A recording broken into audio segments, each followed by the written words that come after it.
Your city, your feel-good station, 102.8 YO1 Radio. Now, when the lockdown measures are eased slightly, hopefully tourism to North Yorkshire will begin again. On the phone lines now, we've got Chris Cooper and Ian Kildin from Visit North Yorkshire. Chris, firstly, tell us all about Visit North Yorkshire. How did this come about? Between Ian and myself, we've done various different aspects for tourism within North Yorkshire with another organisation, and we decided back in November last year that maybe we need to push forward doing something more for the whole of North Yorkshire.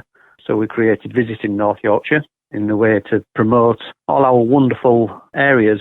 North Yorkshire is a huge county, lots of visitor attractions, lots of lovely small B&Bs. So we just wanted to promote them in the best way we can. What is it for you, Ian, what ticks all the boxes for you with North Yorkshire? Born and bred North Yorkshire lad, so obviously it's in the blood. I just think North Yorkshire is unique in the country. I'm sure everybody that loves their own home county would say the same. But with North Yorkshire, I think, you do have, like Chris has already touched on, the actual size of it, the sheer size of North Yorkshire. But the population in it, I think it's about 5.5, 6 million. It's the population the size of Scotland. You're talking about a sizable place. But what it has that amazing Jurassic coastline. It has the amazing wolds and the dales and the moors. It's got the heritage railways. It's got the military museums. It's got the massive military history. I used to work for 10 years with the military in various areas. That's in my blood as well. So I very much like the military history aspect of things. But North Yorkshire has just got so much that other areas might have an element of something or an element of something else. North Yorkshire just seems to have so much on its own. You could see pretty much whatever you want to see just in North Yorkshire, and I think that should just be shouted from the rooftops, really. Plus the fact that, the big man above shows it as God's own county, so... Absolutely, you can't argue, you can't argue with him, can you? Absolutely. So what kind of difficulties have you faced so far with this massive lockdown, which has prevented people from visiting the countryside and getting out and about? What kind of challenges are you going to be facing when you move ahead with the easing of the lockdown? What first measures do you think will be lifted? I think open countryside will be first thing to be lifted. Social distancing can still take place. Parks will gradually start being opened for people to go walk around and enjoy the countryside once again. Obviously a big debate as to when other things will start reopening, like places to visit that are indoors. So I think that's one of the big challenges we're facing at the moment, as to not knowing when things are going to start happening. But we fully appreciate why there's no fixed date at the moment, because no one can tell. We do have, as you've just alluded to, so many different attractions that would be allowed with social distancing, with like some beautiful castles, some amazing countryside, some great coastal villages as well, which would adhere to those kind of social distancing rules. Every time we go to the Rydale Folk Museum, for instance, we're never close to anybody whatsoever, always away from other people, and you can enjoy your own company with the family and just still have a great time as well. And those are those kind of undiscovered niches across the area from those people that are not from North Yorkshire but would love to come to the area and discover these brilliant places. So you've got a new magazine that's coming out, haven't you? Which will be available to pick up in those various different places once the lockdown has been lifted. Is there going to be a website that's going to go alongside of this? Yes, the website's there, visitingnorthyorkshire.com. Running alongside that, we have our Facebook page, the Instagram profile, and our Twitter account as well. We see Facebook, Instagram, and Twitter as sort of like the three main social media platforms that most people will engage in or engage on in any kind of like regular basis. And we also have a fledgling YouTube channel as well, which has got about 6 or 7 videos on it at the moment. And as I say, the website's there. It gives full information, accommodation listings, places for food and drink. Obviously, it's all speculative at the moment in that all these places you can't actually go to. But through our website and through our channels, we are trying to encourage potential visitors. If they already have bookings, if those bookings are imminent, don't panic. Postpone them. Change the date. Right, we're looking at lockdown being extended through to May. Who knows, possibly longer. to mitigate against a second wave. I think that's what they're talking about at the moment. But, you've got to look on the positive side. Maybe August might be a good time to aim for if you're postponing or booking ahead anyway. We're very much aware that businesses like restaurants and things like that, some pubs and restaurants are diversifying by doing takeouts, which is great, shows they're thinking, outside the box.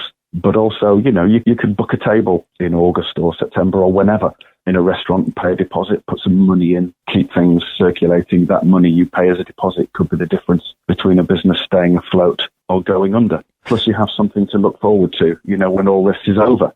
You buy gift vouchers, things like that, hair and beauty places we list on our website.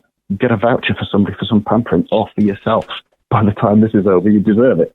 Especially if you're doing the homeschooling things and things like that. You are really going to need some pampering when this is all over to try and just keep things ticking over and keep North Yorkshire prominent in people's minds. So when they finally think, right, we can go on holiday, it's North Yorkshire that they're thinking about first. So during this time, are you open for people to send you photos, for instance, of the beautiful countryside they've taken or any of the wonderful landscapes across North Yorkshire? Would you be willing to put those onto the website so people can look on that gallery and have a peruse through the wonderful area that North Yorkshire's got to offer? Absolutely, yeah. We welcome submissions from anybody. We quite happily credit the people that they've come from, push them forward, because the more we can promote the area, the region and what it's got to offer, the better. I must mention we've got some photos sent from Ingleborough Caves. Wow. Across towards Ingleton, sent us a good batch of photos just at the end of last week.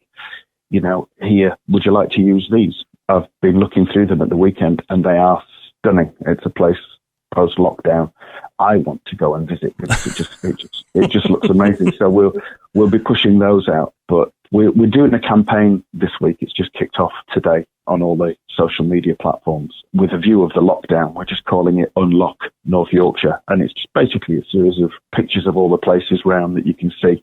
Again, just to keep it in the public eye. Unlock North Yorkshire. Chris, as far as North Yorkshire is concerned, could you just give people a quick geographical element to it all of whereabouts the boundaries are and whereabouts you go to and down below and to the left-hand side and the right-hand side? North Yorkshire stretches a huge proportion of the north of England. It starts at Selby. Southern Selby is the southernmost border. Works its way around York, all the way to likes of Harrogate, Ripon, and then goes all the way up to Middlesbrough area, towards the northeast, across to the coast. So you've got likes of Whitby, very historic, Scarborough, Filey area on the east coast. And the geography of it all is so vast. We've got moorland, we've got seaside, little villages, little market towns, just a fantastic diversity of area. Can I just ask, is Rosebery Topping part of North Yorkshire or not? It is on the border. I thought so. Yeah. It's teetering there, isn't it? Yeah, it is, yeah. You go too far to one side, you might fall off North Yorkshire. And land in Teesside, oh my goodness. You will never want that. No, nobody wants that. So once again, the website to go to is visitingnorthyorkshire.com. As I mentioned, we have various social media platforms as well. Twitter is at VN Yorkshire, because you only have a certain amount of characters available to you there. Instagram is Visiting North Yorkshire, all one word. And Facebook is facebook.com/Visiting North Yorkshire. The YouTube channel is just a huge mass of bizarre letters and characters at the minute, which, as per YouTube's will and whim, I think you have to have several 100,000 followers before you're allowed to get a custom name on that. If I could just mention, sorry, I don't want to hijack, but if I could just mention at the moment, the bed and breakfast element of the hospitality industry, parts of it are running a campaign at the moment because there's some bed and breakfasts that pay council tax, right, as opposed to business rates. They're registered as businesses and pay the necessary insurances and taxes, but they don't get the business relief on the council tax. So they're suffering more than some other elements, and there's a campaign at the moment to bring that to the attention of the Chancellor, and we're taking part in that. as well as encouraging membership, we're also trying to fight for that membership as well, because these places go under, you'll miss them when they're gone. So if there are any bed and breakfasts that are listening right now, is there a campaign link on the website that people can go to help support this campaign? I've been talking to one of the people that's instrumental in spreading this around, and they've sent us through the direct link, and I will be posting that today just to share that around so more people can sign up, as many people as possible, because, we know what it's like in this social media connected age. The more people that sign up to it, the more the government's likely to take notice. Listen, it's been great to get you two guys on, and we wish you the very best of luck with visiting northyorkshire.com. The magazine, when we're able to pick it up from various different outlets, when those outlets are allowed to open again. And Viva North Yorkshire, that's all I can say. Viva North Yorkshire. Absolutely. Yeah, thank you very much. Thank you, Chris. Thank you, Chris.